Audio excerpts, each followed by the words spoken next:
Businessman हमेशा ऐसी deal करते हैं और कोशिश करते हैं कि हमेशा जिसमें ज्यादा से ज्यादा प्रॉफिट हो वहां पर अपने पैसे इन्वेस्ट करें। मगर एक बार मदीना शरीफ में कहत साली आ गई, लोग दाने दाने को तरसने लगे। हजरत अबू बकर सिद्दीक रजी अल्लाह ताला अन्हु का वो दौर था। लोग हजरत अबू बकर सिद्दीक रजी अल्लाह ताला अन्हु के पास आए और आकर कहे, हुजूर हमारे पास अनाज की बड़ी किल्लत है। आपने फरमाया कि अल्लाह खैर करेगा, शाम तक कोई न कोई सबब बन जाएगा। अब क्या हुआ कि हजरत उस्मान गनी रजी अल्लाह ताला अन्हु के 1000 से ज्यादा ऊंट अनाज से लदे हुए किसी और मुल्क से मदीना शरीफ में आ गए। अब तो ये बहुत शानदार मौका था एक बिजनेसमैन के लिए बहुत सारा प्रॉफिट कमाने का, क्योंकि मदीना शरीफ में कहत साली का आलम था और 1000 से ज्यादा ऊँटों से भरे अनाज हजरत उस्मान गनी रजी अल्लाह ताला अन्हु के मदीना शरीफ में आ गए थे। दोस्तों, मदीना शरीफ में जितने भी बड़े बड़े बिजनेसमैन हैं जो खाने और अनाज के ताल्लुक से बिजनेस करते थे, वो सारे लोग हजरत उस्मान गनी रजी अल्लाह ताला अन्हु के घर आ गए और कहा कि हुजूर हमें ये अनाज आप बेच दीजिए, हम मदीना शरीफ में इसे डिस्ट्रीब्यूट करेंगे, हम इसे बेचेंगे और बहुत सारा प्रॉफिट कमाएंगे। तो आपने कहा ठीक है। आपने सभी बिजनेसमैन को अपने कमरे में इनवाइट किया, सभी को बुलाया। जब सारे लोग घर में जमा हो गए तो हजरत उस्मान गनी रजी अल्लाह ताला अन्हु ने सबसे कहा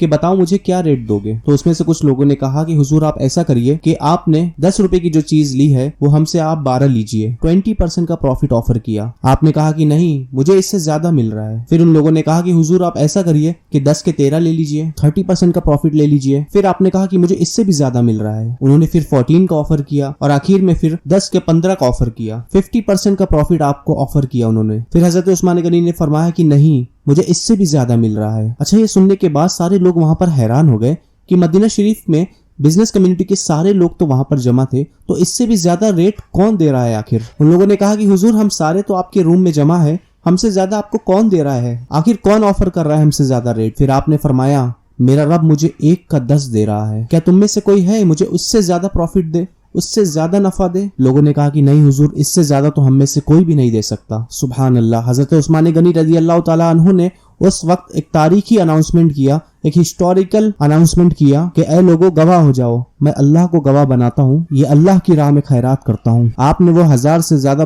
अनाज से भरे हुए ऊँटों को मदीना शरीफ के मुसलमानों पर सदका कर दिया और लोगों को उन्होंने फ्री में अनाज सारे बांट दिए। दोस्तों, अकल तो ये कहती है कि ये तो मौका था पैसे कमाने का, ये तो मौका था खूब माल बनाने का, खूब सारा प्रॉफिट कमाने का, मगर इन्होंने अल्लाह से कारोबार किया और अल्लाह के वादों पर इतना सच्चा उन्हें यकीन था। दोस्तों, इतना सदका और खैरात करने के बाद भी कभी आपने ये नहीं सुना कि हजरत उस्मान गनी रजी अल्लाह ताला अन्हु का कभी डाउनफॉल आ गया हो या वो गरीब हो गए हों। अल्लाह ने उन्हें हमेशा उरूजी अता किया है, उनके माल में बरकत ही अता फरमाई है। और सुभान अल्लाह, आप वो अजीम शख्सियत है जिन्होंने नबी पाक सल्लल्लाहु ताला अलैहि वसल्लम से गोया 2 बार जन्नत खरीदी। नबी पाक सल्लल्लाहु ताला अलैहि वसल्लम ने अपनी 2 साहबजादियां एक के बाद दिगरे उनके निकाह में दी। दोस्तों, अगर आपको ये वीडियो पसंद आई तो लाइक जरूर करें और इसे ज्यादा से ज्यादा लोगों तक शेयर करें।